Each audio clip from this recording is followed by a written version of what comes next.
एकांकीकार विनोद रस्तोगी की एकांकी है बहू की विदा।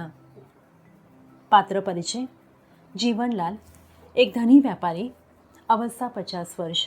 राजेश्वरी, जीवनलाल की पत्नी, अवस्था 46 वर्ष। रमेश, जीवनलाल का पुत्र, अवस्था 22 वर्ष। कमला, रमेश की पत्नी, अवस्था 19 वर्ष। प्रमोद, कमला का भाई, अवस्था 23 वर्ष। कमरा आधुनिक ढंग से सजा है। सामने की ओर बाएं कोने में रेडियो और दाएं कोने में पुस्तकों का रैक है। कमरे के बीच में सोफा सेट है। छोटी गोल मेज पर सुंदर फूलदान रखा है। कमरे में 2 द्वार हैं। सामने वाला द्वार अंदर जाने के लिए है और बाईं ओर का द्वार बाहरी बरामदे में खुलता है। दोनों पर पर्दे पड़े हैं। दाईं ओर खिड़की है जो खुली है। पर्दा उठने पर जीवनलाल खिड़की के समीप खड़े हुए दिखाई पड़ते हैं। वे बाहर की ओर देख रहे हैं। आंखों पर चश्मा है। भरे हुए चेहरे पर बड़ी बड़ी मूछें हैं। सिर गंजा है। धोती कुर्ता पहने हैं। मुख पर गंभीरता और समृद्धि के चिन्ह हैं।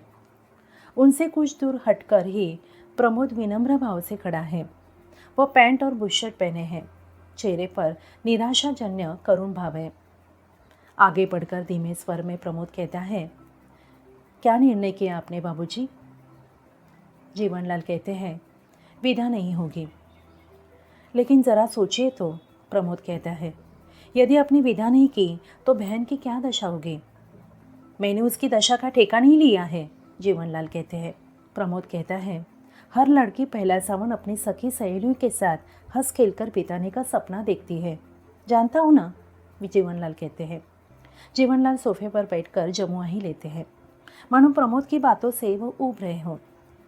यह जानकर भी आप? प्रमोद कहता है, अपना निर्णय मैं सुना चुका हूँ, विदा नहीं होगी। प्रमोद कहता है, यदि मैं कमला को बिना लिए ही गया तो माँ का हृदय टूट जाएगा। मैं मजबूर हूँ, जीवनलाल कहते हैं। अगर माँ बहन का इतना ही ख्याल था तो दहेज पूरा क्यों नहीं दिया? दीन स्वर में प्रमोद कहता है, अपनी सामर्थ्य के अनुसार जितना भी हो सका हमने दे दिया। फिर भी अगर, कड़े स्वर में जीवनलाल कहते हैं, अगर तुम्हारी सामर्थ्य कम थी तो अपनी बराबरी का घर देखते। झोपड़ी में रहकर महल से नाता क्यों जोड़ा? हाथ जोड़कर प्रमोद कहता है, जी बाबूजी। उठकर आवेश से टहलते हुए जीवनलाल कहते हैं, देना तो दूर, बारात की खातिर भी ठीक से नहीं की गई। मेरे नाम पर जो धब्बा लगा, मेरी शान को जो ठेस पहुंची, भरी बिरादरी में जो हंसी हुई, उस करारी चोट का घाव आज भी हरा है। जाओ, कह देना अपनी माँ से कि अगर बेटी की विदा कराना चाहती हो तो पहले उस घाव के लिए मरहम भेजे। प्रमोद कहता है, बाबूजी, आप इस समय तो विदा कर दे। हम गोने में आपकी हर मांग पूरी करने की चेष्टा करेंगे। मैंने दुनिया देखी है प्रमोद, जीवनलाल कहते हैं। ये बाल धूप में सफ़ेद नहीं हुए हैं। और तुम, कल के छोकरे, मुझे बेवकूफ़ बनाना चाहते हो? ठीक कह रहा हूँ, जीवनलाल कहते हैं। मेरा फैसला आखिरी है। विदा तभी होगी जब 5,000 नकद इस हाथ पर रख दोगे। आवेश में आकर प्रमोद कहता है, यह तो सरासर अन्याय है। शिकायत आपको हमसे है। उस भोली भाली लड़की ने आपका क्या बिगाड़ा है जो विदा न करके आप उससे बदला ले रहे हो? अगर रमेश बाबू होते तो वह क्या कर लेता? जीवनलाल कहता है, मेरे सामने मुंह खोलने की हिम्मत नहीं है उसमें। वह मेरा बेटा है। तुम्हारी तरह बड़ों के मुंह लगने की बदतमीजी करने वाला कोई आवारा छोकरा नहीं। अपमान से तिल मिलाकर प्रमोद कहता है, बाबूजी, बेटी वाला समझकर ही आप मेरा अपमान कर रहे हैं ना? किंतु यह ना भूलिए कि आप भी बेटी वाले हो। हाँ हाँ, जीवनलाल कहता है, हम भी बेटी वाले हैं, लेकिन तुम्हारी तरह नहीं। पिछले महीने हमने भी गौरी की शादी की है। वह खातिरदारी की कि बारात वाले दंग रह गए। इतना दहेज दिया कि देखने वालों ने दांतों तली अंगुली दबा ली। तुम मेरी बराबरी करोगे? बेटी वाले होकर भी हमारी मुँह छूछी है, समझे? जी, जीवनलाल कहते हैं। रमेश गया है गौरी को विदा कराने।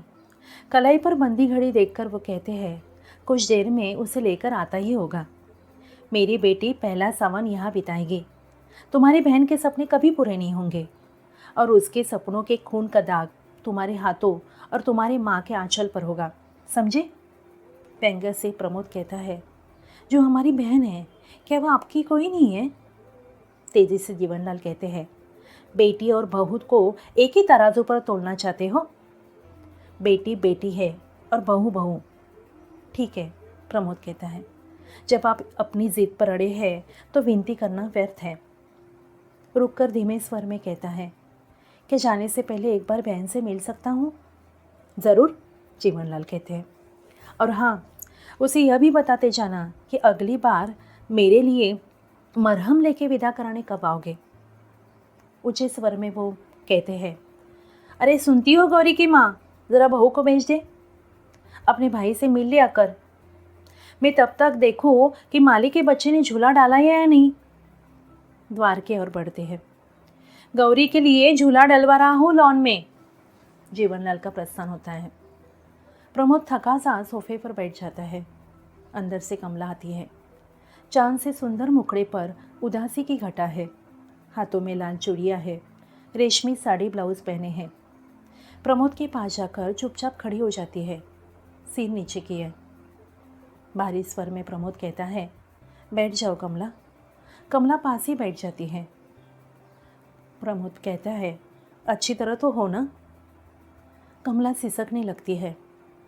आदर स्वर से प्रमोद कहता है, पागल मत बनो कमला, रोहो मत। मैं कहता हूँ रोहो मत। इन मोतियों का मूल्य समझने वाला यहाँ कोई नहीं है। पानी से पत्थर नहीं पिघल सकता। सिसकती हुई कमला कहती है, भैया भैया क्या? घबराओ मत, प्रमोद कहता है, मैं जल्दी ही फिर आऊँगा और उस बार विदा अवश्य होगी, क्योंकि मैं चोट का मरहम लेके आऊँगा। कमला कहती है, मरहम? हाँ हाँ कमला, प्रमोद कहता है, हमारे व्यवहार से बाबूजी के कलेजे में घाव हो गया है। उन्हें मरहम चाहिए और उस मरहम की कीमत है 5,000 रुपये। कमला चौंक कर भाई की ओर देखती है। प्रमोद कहता है, तुम चिंता न करो कमला, मरहम का प्रबंध हो जाएगा। इस गिरे हाल में भी मकान 7-8 हज़ार में तो बेची जाएगी। व्याकुलतापूर्व आग्रह से कमला कहती है, मेरी विदा के लिए घर न बेचना भैया, आपको मेरी सुख सुहाग की सौगंध है। यह क्या कह रही हो तुम? प्रमोद कहता है, क्या तुम नहीं चाहती कि पहला सावन सखी सहेलियों के साथ माँ के घर बिताओ? किस लड़की की यह कामना नहीं होगी भैया? कमला कहती है, लेकिन उस कामना की पूर्ति के लिए इतनी बड़ी कीमत चुकाना कहाँ तक ठीक है? 1-2 साल में विमला का भी ब्याह आपको करना है। आवेश में आकर बीच में ही प्रमोद कहता है, लेकिन तुम मेरी चिंता आप न करें। कमला कहती है, सच विदा न होने से मुझे ज़रा भी दुख न होगा। कमला, हाँ, कमला कहती है, गौरी आ रही है, बहुत अच्छा स्वभाव है उसका, हर समय हंसती हंसाती ही रहती है। उसके साथ रहकर मुझे सखी सहेलियों की कमी बिल्कुल नहीं अखरेगी। आप विश्वास करें भैया। प्रमोद कहता है, लेकिन आज नहीं तो कल रुपया तो देना ही पड़ेगा कमला। कागज़ के टुकड़ों पर अपना स्नेह और प्यार बेचने वाले के बीच तुम इस तरह कब तक रह सकोगी? कमला कहती है, धीरे धीरे सब ठीक हो जाएगा। भैया, माँ जी तो ममता की मूर्ति है, बाबूजी ज़रा ज़िद्दी स्वभाव के हैं। समय के साथ वे भी सब भूल जाएंगे। मुझे तो ऐसा नहीं लगता, प्रमोद कहता है, सब एक ही धातु के बने हैं। हो सकता है माँ जी की ममता सिर्फ दिखा हुआ हो। अंदर से राजेश्वरी का प्रवेश होता है। गोरा रंग, स्वस्थ शरीर, सफ़ेद साड़ी और ब्लाउज पहने हैं। कैसा दिखावा भैया? राजेश्वरी कहती है। प्रमोद चौंक पड़ता है। कमला और प्रमोद उठने का उपक्रम करते हैं। दूसरे कोच पर बैठी हुई राजेश्वरी कहती है, बैठे रहो तुम लोग। हंसकर बोलती है, क्या बातें हो रही थी भाई बहन में? बस कुशल क्षेम पूछ रहा था। अच्छा, राजेश्वरी कहती है, विदा के लिए क्या कहा उन्होंने? प्रमोद मौन रखता है। कमला दृष्टि नीचे कर लेती है। समझ गई, राजेश्वरी कहती है, अपनी जिद के आगे तो वे किसी की सुनते ही नहीं। जब तुम्हारी चिट्ठी आई थी ना, तभी मना कर रहे थे। मैं तो समझाते समझाते हार गई। क्या कहा उन्होंने? प्रमोद अब भी मौन है। मुझसे शर्म कैसी? राजेश्वरी कहती है, मेरे लिए जैसे रमेश हो वैसे ही तुम। बोलो, कितना रुपया चाहते हैं वे? प्रमोद कहता है, जी जी, रुपए की तो कोई बात नहीं हुई, वे तो। बीच में राजेश्वरी कहती है, माँ से झूठ बोलते हो? मैं उन्हें अच्छी तरह जानती हूँ। इंसान से ज़्यादा प्यारा उन्हें पैसा है। जी आप। राजेश्वरी कहती है, बोलो, कितना रुपया लेकर भी विदा करने को तैयार है? चुप क्यों हो, बताओ। धीमे और उदास स्वर से प्रमोद कहता है, 5,000 रुपया। बस। राजेश्वरी कहती है, मैं देती हूँ तुम्हें रुपए। उनके मुंह पर मारकर कहना कि यह लो कागज के रंग बिरंगे टुकड़े जिन्हें तुम आदमी से ज़्यादा प्यार करते हो। उठकर सामने वाले द्वार की ओर बढ़ती है, मैं अभी लाती हूँ। उठकर प्रमोद कहता है, ठहरिए माँ जी। राजेश्वरी रुक जाती है और मुड़कर प्रमोद की ओर देखती है। प्रमोद कहता है, मुझे रुपए नहीं चाहिए, मैं बिना विदा करा ही जा रहा हूँ। कमला उसी प्रकार मूर्तिवत बैठी है। लौटती हुई राजेश्वरी कहती है, ये क्या कह रहे हो बेटा? मेरे रहते विदा न हो, ये कभी नहीं हो सकता।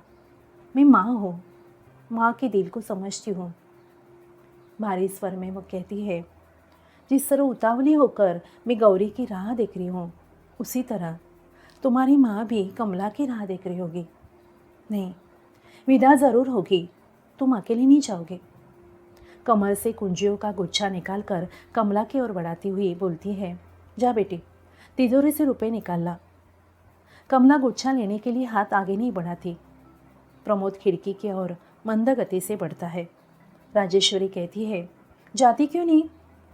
गुच्छा कमला के हाथ में थमाती हुई बोलती है, जल्दी कर।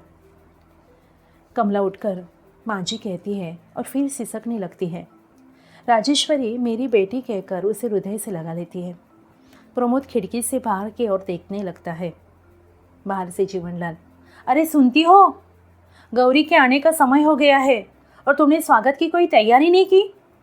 कमला से राजेश्वरी कहती है, जा बेटी तू अंदर जा। कमला अंदर जाती है। प्रमोद मुड़कर बाहर वाले द्वार की ओर देखता है, जिधर से जीवनलाल आते हैं। जीवनलाल कहते हैं, अरे तुम यहाँ खड़ी हो, जाकर तैयारी करो स्वागत की। ज़रा यह भी तो देख लें कि नाक वाले अपनी बेटी का स्वागत कैसे करते हैं।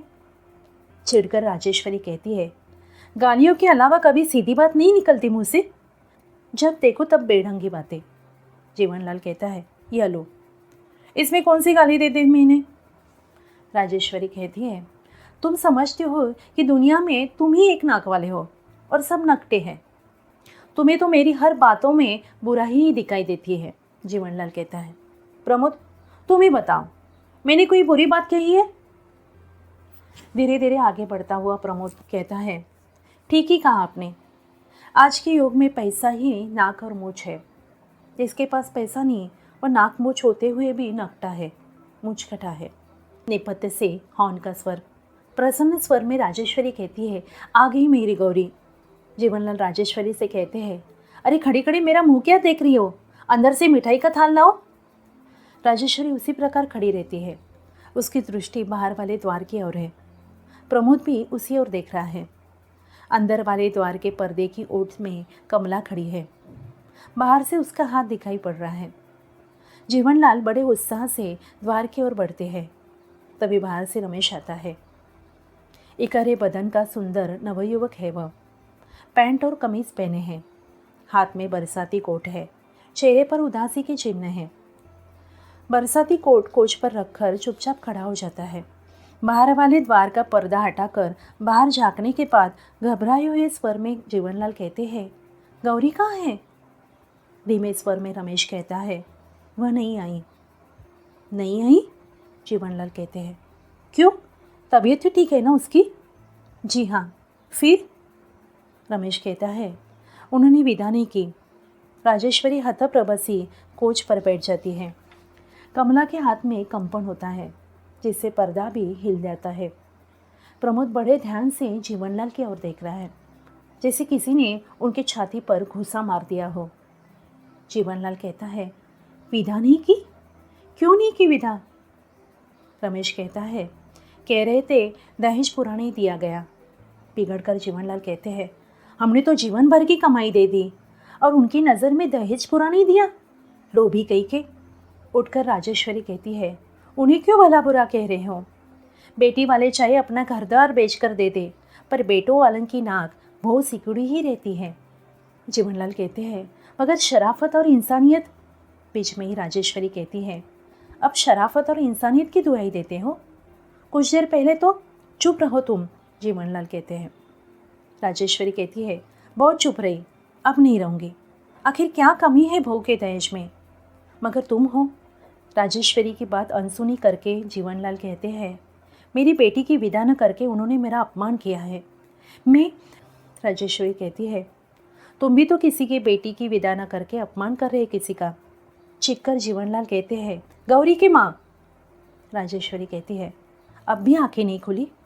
जो व्यवहार अपनी बेटी के लिए तुम दूसरों से चाहते हो, वही दूसरों की बेटी को भी दो। जब तक बहू और बेटी को एक सा नहीं समझोगे, न तुम्हें सुख मिलेगा और न शांति।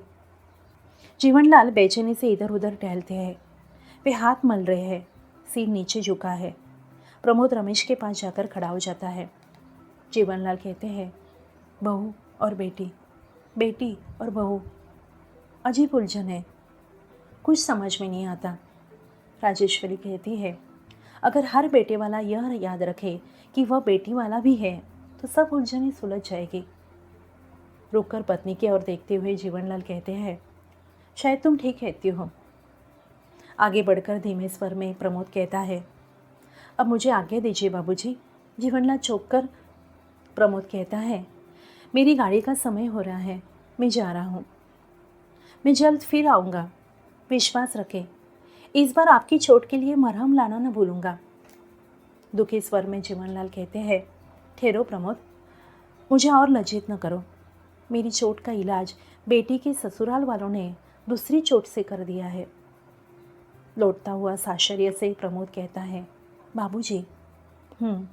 निश्वास छोड़कर जीवनलाल कहते हैं, कभी कभी चोट भी मरहम का काम कर जाती है बेटा। राजेश्वरी की ओर मुड़कर देखते हैं और बोलते हैं, अरे खड़ी खड़ी हमारा मुंह क्या ताक रही हो? अंदर जाकर तैयारी क्यों नहीं करती? बहू की विदा नहीं करनी है क्या? कमला का हाथ पर्दे की ओट में हो जाता है। वह हर्ष के आंसू पोंछती हुई शीघ्रता से अंदर जाती है। रमेश और प्रमोद मुस्कुराकर एक दूसरे की ओर देखते हैं। जीवनलाल मंद गति से खिड़की की ओर बढ़ते हैं और तभी धीरे धीरे यमन ही का पात होता है।